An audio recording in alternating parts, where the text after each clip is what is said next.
Assalamualaikum warahmatullahi wabarakatuh. Selamat siang sahabat BMA dimanapun berada. Hari ini saya akan coba jelaskan tahap berikutnya yang ada pada siklus akuntansi perusahaan jasa, yaitu laporan posisi keuangan atau juga disebut sebagai neraca. Baik, saya akan jelaskan terlebih dahulu apa itu laporan posisi keuangan. Jadi, laporan posisi keuangan ini adalah suatu laporan keuangan yang mana nantinya disusun secara sistematis dan akan menggambarkan seperti apa posisi keuangan pada suatu perusahaan pada periode tertentu. Yang mana dalam laporan posisi keuangan itu terdiri informasi-informasi tentang aktiva, tentang kewajiban, dan tentang ekuitas. Jadi dengan melihat laporan posisi keuangan ini kita bisa mengetahui berapa besar harta atau aktiva yang dimiliki oleh perusahaan, berapa besar kewajiban yang harus dibayar oleh perusahaan, berapa besar ekuitas yang ada pada perusahaan tersebut. Jadi kalau kita mau mengetahui berapa nominal-nominal dari aktiva, kewajiban, dan ekuitas, kita bisa melihat pada laporan posisi keuangan. Dan untuk melihat apakah ada keseimbangan di sini juga bisa kita lihat di laporan posisi keuangan. Oke, saya rasa untuk pengertian sudah pada paham. Sekarang kita mari lihat bentuk dari laporan posisi keuangan itu seperti apa. Jadi bentuk laporan posisi keuangan itu seperti ini. Jangan lupa nama perusahaan, nama laporannya, kemudian periode yang ingin dilaporkan. Oke, dan di sini ada gambar. Kita lihat ada gambar yang terdiri dari beberapa bagian. Kemudian dari bagian itu terdapat beberapa akun-akun juga. Jadi, laporan posisi keuangan itu seperti definisi yang kita sudah ketahui, itu terdiri dari akun-akun harta, akun-akun kewajiban, dan akun-akun ekuitas. Jadi di sini, sebelah kiri ini adalah semua data-data atau jumlah atau nominal atau akun yang berkaitan dengan harta. Mau itu harta lancar, harta tetap, harta tidak berwujud, harta investasi jangka panjang, pokoknya yang berkaitan dengan aset itu kita letakkan di sebelah sini. Nah, ketika sudah kita pindahkan semua data-data tersebut, maka jangan lupa kita lakukan penjumlahan berapa total aset yang ada di perusahaan tersebut. Kemudian, di sebelah kanan ini kita akan bisa meletakkan akun-akun yang berkaitan dengan liabilitas, kewajiban, atau utang. Jadi di sini kita letakkan ya, di sebelah posisi kanan atas itu kita meletakkan akun-akun yang berkaitan dengan kewajiban atau liabilitas atau utang. Setelah itu di bawah dari liabilitas kita letakkan ya, di bawah sebelah kanan bawah itu adalah akun-akun berkaitan dengan ekuitas. Jadi akun-akun itu yang berkaitan dengan ekuitas akan kita pindahkan kemari. Nah, setelah dipindahkan akun-akun liabilitas, akun-akun ekuitas, maka kita akan tambahkan keduanya. Kemudian nanti kita totalkan, maka dapatlah hasilnya di sebelah sini. Nah, kemudian setelah kita hitung-hitung, maka harus dilihat posisinya apakah nominalnya sudah sama atau tidak. Jika sama berarti ini sudah benar, tapi jika tidak sama, mungkin ada suatu kesalahan pencatatan yang terjadi, maka kita coba cross-check ulang sampai datanya benar-benar sama. Oke, nah inilah bentuk dari laporan posisi keuangan. Intinya yang ada di dalam laporan posisi keuangan itu adalah akun-akun aktiva, akun-akun liabilitas, akun-akun ekuitas. Oke, baik untuk bentuk laporan posisi keuangan saya rasa juga sudah pada paham. Nah, sekarang kita akan coba bagaimana cara menyusun laporan posisi keuangan tersebut. Di sini saya sudah ada data yang sudah disiapkan, yaitu data neraca saldo setelah penyesuaian, data laporan perubahan ekuitas, data neraca lajur. Jadi ketiga data ini nanti akan saya gunakan untuk menyusun laporan posisi keuangan. Oke? Nah, di sini saya sudah menyiapkan hasil laporan posisi keuangannya. Tapi yang penting itu adalah bagaimana cara kita membuat ini semua. Dari mana data-datanya, dari mana nominalnya. Baik, oke. Saya akan pergunakan terlebih dahulu dua data ini. Ya, ini neraca saldo setelah penyesuaian dan laporan perubahan ekuitas. Jadi, yang pertama kali contohnya saya mengambil data berasal dari kedua data ini, ya. Ingat tadi katanya di laporan posisi keuangan itu terdiri dari akun-akun aktiva, kemudian ekuitas, dan kewajiban. Nah, sekarang saya mau mengisi dulu terlebih dahulu posisi yang sebelah kiri, yaitu posisi akun-akun harta. Nah, akun-akun harta itu akan saya isi dengan akun-akun yang ada di sini. Ini dia. Dari neraca saldo setelah penyesuaian saya ambil datanya.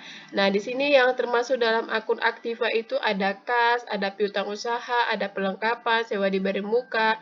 Nah, di sini ada peralatan dan juga ada akumulasi penyusutan peralatan. Oke, saya akan pindahkan yang pertama kas. Kas ini adalah termasuk aktiva lancar, maka saya akan masukkan ke sini. Kas 2 juta, ini dia. Kemudian Eee, ada piutang usaha ini juga termasuk yang, akuntansi lancar ya, akuntansi lancar 2.300.000 saya pindahkan kemari. Kemudian, saya juga akan pindahkan perlengkapan, ini dia 300.000 masih akun aktiva lancar, ini dia. Kemudian saya pindahkan juga, eee ini sewa dibayar di muka 400.000 saya pindahkan, saya letakkan kemarin 400.000. Kalau misalnya sudah semua saya pindahkan aktiva lancar, maka saya akan lakukan penjumlahan ke bawah. Nah, di sini akan dapat hasilnya 5 juta. Sekarang saya mau pindahkan data dari neraca saldo penyesuaian ini yang aktiva tetap. Aktiva tetap itu berarti dia aktiva yang akun yang masa manfaatnya lebih dari 1 tahun. Ini dia peralatan kantor ada 2 juta. Di peralatan kantor ini saya buat di sini aktiva tetap 2 juta. Kemudian ada penyusutannya ya, ada akumulasi penyusutan peralatan kantor sebelah kredit. Nah, karena di sebelah kredit maka saya akan masukkan kemari dan saya buat tanda kurung. Oke? Ya, ini dia. Saya buat tanda kurung.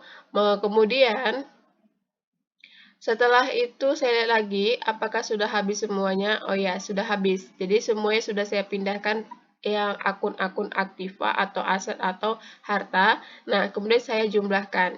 Saya jumlahkan antara jumlah aset tetap dengan aset lancar, maka dapatlah jumlahnya 6.400.000. Oke, ini total aset dari data neraca saldo setelah penyesuaian milik Biro Konsultan Ridwan.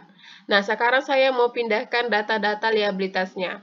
Ini data-data liabilitasnya itu artinya akun-akun utang ya.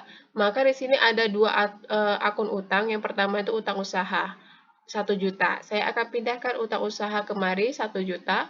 Kemudian ada lagi utang gajinya 250.000, maka saya akan pindahkan kemari utang gaji 250.000.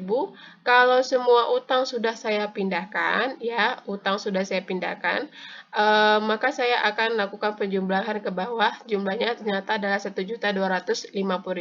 Oke, nah sekarang saya akan pindahkan akun-akun ekuitas. Nah, akun-akun ekuitas itu adalah salah satunya modal. Nah, di sini saya akan menggunakan yang kita masukkan adalah modal akhir ya, modal akhir dari perusahaan. Nah, ini adalah modal awal. Jadi saya mau buat di situ adalah modal akhir. Nah, modal akhir ini saya dapatkan dari laporan perubahan ekuitas. Ini dia. Dari sini saya mengambil data, saya menggunakan data dari laporan perubahan ekuitas. Di sini modal akhirnya adalah 5.150.000.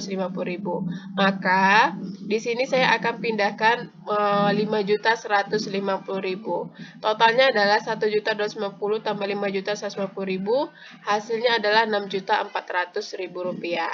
Nah, kalau kita lihat, ini jumlahnya antara total liabilitas dan ekuitas dengan total aset itu sama-sama 6.400.000. Berarti ini sudah benar. Tapi kalau tadi yang ada selisih di antara kedua ini, maka ini ada kita perlu cross check ulang kembali. Oke? Nah, baik, inilah dia cara menyusun laporan posisi keuangan dengan menggunakan data neraca saldo setelah penyesuaian dan laporan perubahan ekuitas. Nah, sekarang kalau kita menggunakan data neraca lajur, di sini ada data neraca lajur, bagaimana caranya kita mau menyusun laporan posisi keuangan. Caranya itu kita ambil data yang ada di kolom neraca ini. Oke, di sini kolom neraca berarti ini kolom harta. Ini dia. Nah, kalau di sini kan kolom yang di kolom sini adalah berarti kolom uh, kolom uh, utang sama kolom ekuitas ya, akun-akun utang dan akun-akun ekuitas. Nah, dari sini kita bisa lihat ini adalah akun-akun hartanya. Nanti kita pindahkan seperti kas, piutang usaha, perlengkapan, sewa diberi muka. Ini saya akan pindahkan posisinya kemari. Ya, sama. Oke, dah ini aset lancar. Kemudian untuk aset tetapnya itu ada peralatan kantor, ada akumulasi penyusun peralatan kantor. Ini dia. Ini kedua-duanya akan saya pindahkan ini dan ini. Nah, ini saya akan pindahkan. Ya, saya letakkan kemari. Dapatlah ini 6.400.000. Kemudian untuk utang, ini dia. Utang usahanya 1 juta, utang gajinya 250.000. Saya akan pindahkan kemari. Oke, sudah. Kemudian untuk ekuitasnya, ya untuk ekuitasnya ini saya mengambil data yaitu laporan perubahan ekuitas ini 5.150.000 atau bisa juga kita lihat dari sini. Ini kita lakukan pemindahan, kita hitung bisa dari sini tambah dikurangi ini, kemudian ditambahkan dengan laba bersih. Nah, berapa hasilnya maka nanti kita letakkanlah kemari. Oke, ya seperti itulah cara menyusun laporan posisi keuangan dengan data-data yang berbeda. Ada data neraca saldo setelah penyesuaian, laporan perubahan ekuitas, dan neraca lajur. Jadi terserah mau ngambil datanya dari mana, yang pasti intinya laporan posisi keuangan ini isinya akun-akun yang berkaitan dengan akun aktiva, akun liabilitas, dan akun ekuitas. Oke, saya rasa untuk penjelasan tentang laporan posisi keuangan sudah cukup jelas. Jadi masing-masing sahabat BMA itu sudah bisa menyusun laporan keuangan posisi keuangan itu di rumah secara mandiri. Oke, sampai jumpa di penjelasan-penjelasan lainnya dan jangan lupa tetap jaga kesehatan dan tetap semangat untuk belajar akuntansinya. Assalamualaikum warahmatullahi wabarakatuh. Selamat siang.